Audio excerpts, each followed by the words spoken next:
Hello student, welcome back to my channel Samrat academy. Student, ये video बहुत ही काफ़ी इंपॉर्टेंट है आप लोगों के लिए, क्योंकि आज की वीडियो में जो मोस्ट इंपॉर्टेंट आप लोगों का समाज विज्ञान का पेपर होने वाला है। तो hello student, welcome back to my channel Samrat academy. Student, video और क्लास 10th वालों के लिए बहुत ज़्यादा इंपॉर्टेंट है, क्योंकि आज की वीडियो में बात करने वाले हैं सामाजिक विज्ञान के एक वायरल मॉडल पेपर के बारे में। ठीक है, जो कि 9 अप्रैल को आप लोगों को जो पेपर होने वाला है बिल्कुल इसी के पैटर्न पे आने वाला है। 9 अप्रैल का जो सामाजिक विज्ञान का पेपर होगा बिल्कुल इसी पैटर्न पे आने वाला है। बहुत अच्छा मार्क्स अचीव करके आएंगे। 70 में 70 मार्क्स आज की वीडियो में क्लियर होने वाला है। ठीक है, वीडियो को शेयर कर दो। चैनल पर नया है तो चैनल को सब्सक्राइब करके बेल आइकन को प्रेस कर लो। देखिए मेरे प्यारे विद्यार्थियों, एकदम हूबहू ऐसा ही पेपर आपको आने वाला है। ठीक है, देखिए क्या होगा कि यहाँ पे 3 घंटे 15 मिनट का समय आप लोगों को मिलेगा। 15 मिनट तो हालांकि आप लोगों को प्रश्न पत्र पढ़ने के लिए समय दिया जाता है, पूरा का पूरा 15 मिनट पूरा अच्छे से पढ़ लीजिएगा। और 3 घंटे पेपर को सोल्यूशन करने के लिए मिलता है। पूर्णांक आपका 70 नंबर का यह पेपर रहने वाला है। यहाँ पे कुछ निर्देश दिया है, निर्देश को पढ़ते हुए आगे बढ़ चलना है। ठीक है, निर्देश 5 निर्देश दिया है, 5 निर्देश को पढ़ लीजिएगा। इसके बाद यहाँ पे आप लोगों का पेपर यहाँ से स्टार्ट हो जाएगा। ठीक है, खंड क सबसे पहले मुलाकात होगी आप लोगों को खंड क से। ठीक है, और खंड क में सबसे पहले रहेगा बहुविकल्पीय प्रश्न। जैसा कि देख पा रहे हैं, मैं सब कुछ दिखा रहा हूँ आपको अच्छे से। देखिए बहुविकल्पीय में पहला प्रश्न देखिए बहुत ज़्यादा इंपॉर्टेंट है। ऐसे ही प्रश्न आपको देखने को मिलेगा। ठीक है, 9 अप्रैल को कह रहा है कि महात्मा गांधी अफ्रीका से कब वापस आए। सबको मालूम है 1915 में। 1915 में महात्मा गांधी अफ्रीका से वापस आए थे। ठीक है, इसके बाद दूसरा प्रश्न है कि संख्यात्मक शासन प्रणाली में अधिकारों का विभाजन होता है। तो देखिए संख्यात्मक शासन प्रणाली में जो अधिकारों का विभाजन होता है एक राज्य एवं अन्य राज्यों के बीच होता है। ठीक है, तो ऑप्शन बी जो है इस क्वेश्चन का राइट आंसर हो जाएगा, ऑप्शन बी। ठीक है, बहुत ज़्यादा इंपॉर्टेंट है। ऐसे क्वेश्चन देखने को मिलेगा, आप आराम से कर लीजिएगा। दूसरा क्वेश्चन, तीसरा क्वेश्चन देखिए पूछा है कि औद्योगिक क्रांति किस देश से प्रारंभ हुई थी, बताइए। अमेरिका, यूएसए, रूस, इंग्लैंड, चीन। तो देखिए औद्योगिक क्रांति जो है ना वो किस देश से प्रारंभ हुआ था, तो इंग्लैंड से। कहाँ से? इंग्लैंड से। ऑप्शन सी जो है वो राइट आंसर हो जाएगा।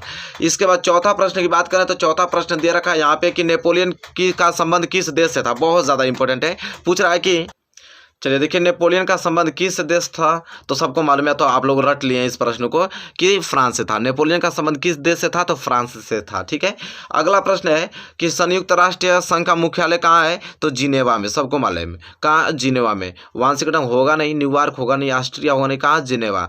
संयुक्त राष्ट्र संघ का मुख्यालय जिनेवा में स्थित है। देखिए छठवां, 6 बहुविकल्पीय पूछेगा। कितना खंड का में 6 बहुविकल्पीय पूछा है। सविनय अवज्ञा आंदोलन कब चलाया गया, तो 1930 में। इससे जरूर प्रश्न आपको देखने को मिलेगा। ये सभी प्रश्न याद होने चाहिए आपको।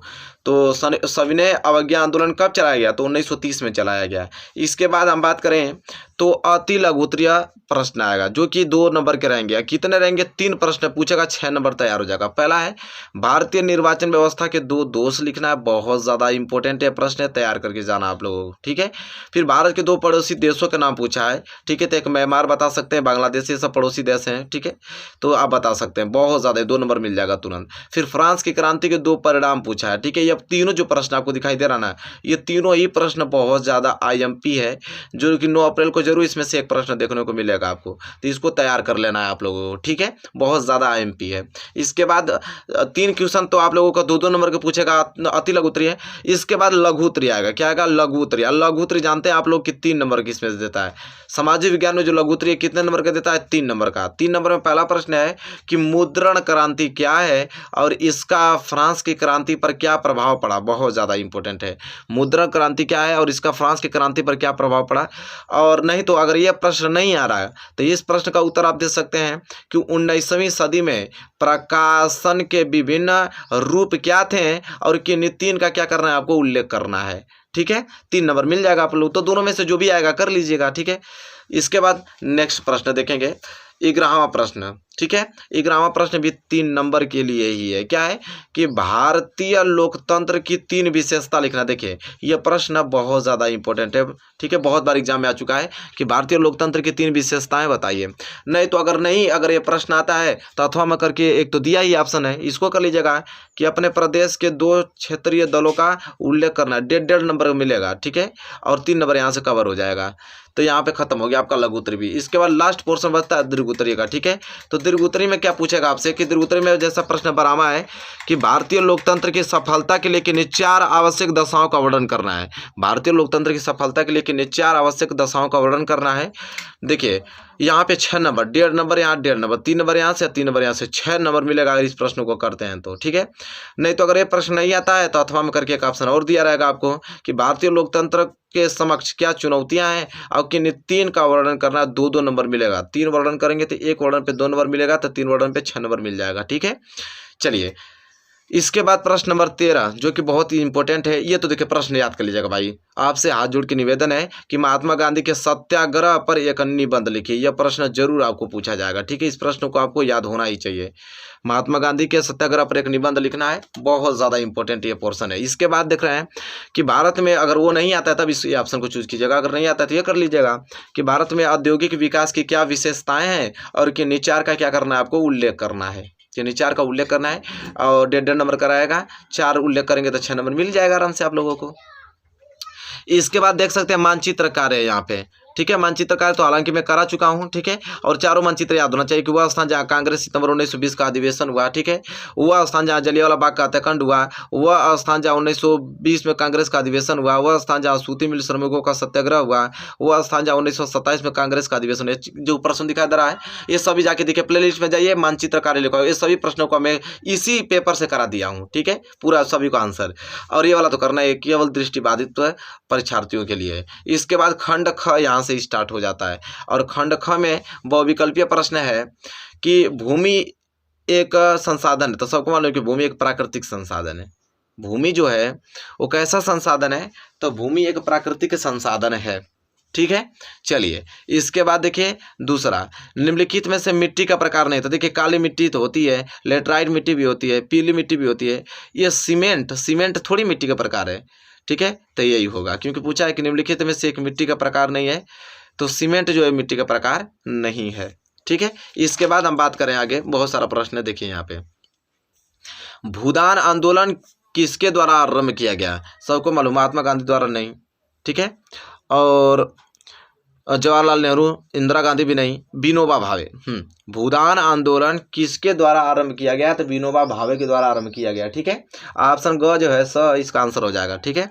चलिए 18वां प्रश्न देखिए क्या है, सर्वप्रथम विश्व व्यापार संगठन WTO किसके द्वारा शुरुआत, विकसित देश के द्वारा, किसके, विकसित देश के द्वारा शुरू हुआ था। सर्वप्रथम विश्व व्यापार संगठन किसके द्वारा शुरुआत, विकसित देश के साथ। इसके बाद देखिए कह रहा है निम्नलिखित में से कौन रबी की फसल है, रबी की फसल है आपको बताना है, ठीक है। तो गेहूं जो है रबी की फसल है, सबको मालूम है गेहूं क्या रबी की फसल है।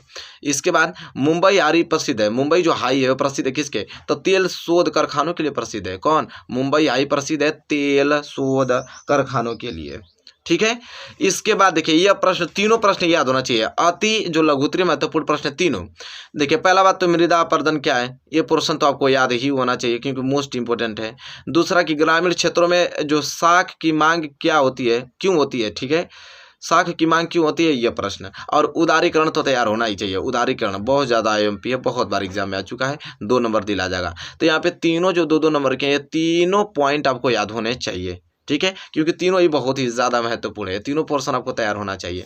इसके बाद हम आगे बात करें तो आगे देखने को मिलेगा आपको यहाँ पे लघु उत्तरीय, लघु उत्तरीय में भी रोजगार के संगठन क्षेत्रों को परिभाषित कीजिए, 3 नंबर मिलेगा। रोजगार के संगठित क्षेत्रों को परिभाषित करना है। अगर यह नहीं आता है तो एक ऑप्शन और है अथवा करके कि धान की खेती के लिए उपयुक्त भौगोलिक परिस्थितियों का वर्णन कीजिए, 3 नंबर। यह प्रश्न बहुत ज़्यादा हाईलाइटेड प्रश्न है, बहुत बार एग्जाम में आ चुका है, ठीक है। इसके बाद हम बात करें तो भारतीय कृषि की कोई 3 विशेषता, ये भी बहुत ज़्यादा इंपॉर्टेंट है, जरूर देखने को मिलेगा, नहीं मिला लीजिएगा पेपर में। क्या है, भारतीय कृषि की कोई 3 विशेषताएं लिखिए। और चिपको आंदोलन तो भाई मोस्ट इंपॉर्टेंट है। चिपको आंदोलन क्या होता है, इसमें यह आंदोलन चलाया गया है पेड़ों की रक्षा के लिए, पेड़ों से चिपक के पेड़ों की रक्षा की जाती है, चिपको आंदोलन। तो चलिए एक लघु उत्तरीय खत्म हो गया। दीर्घ उत्तरीय, दीर्घ उत्तरीय में आपको क्या याद करके जाना है, देखिए दीर्घ उत्तरीय बहुत ज़्यादा इंपॉर्टेंट है। पहला बात भाई कि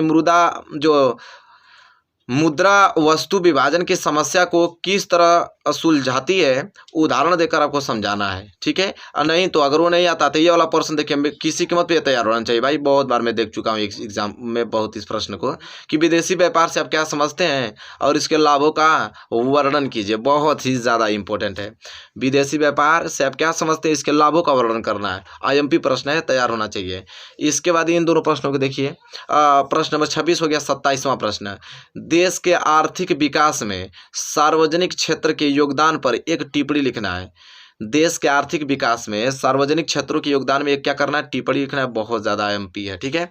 इसके बाद अथवा करके, अगर ये नहीं आ रहा तो एक ऑप्शन तो मिलेगा आपको ये वाला करने के लिए कि भारत में उपभोक्ता आंदोलन का आरंभ करने के लिए उत्तरदायी कारणों की व्याख्या कीजिए, जो कि 6 नंबर आपको दिलाएगा, ठीक है। तो दोनों में से जो आ रहा है कर लीजिएगा, ठीक है। ऐसे ही आपको पेपर में मिलेगा, वहाँ पे 2-2 क्वेश्चन दिया रहेगा, दोनों में से जो आएगा वो कर लीजिएगा।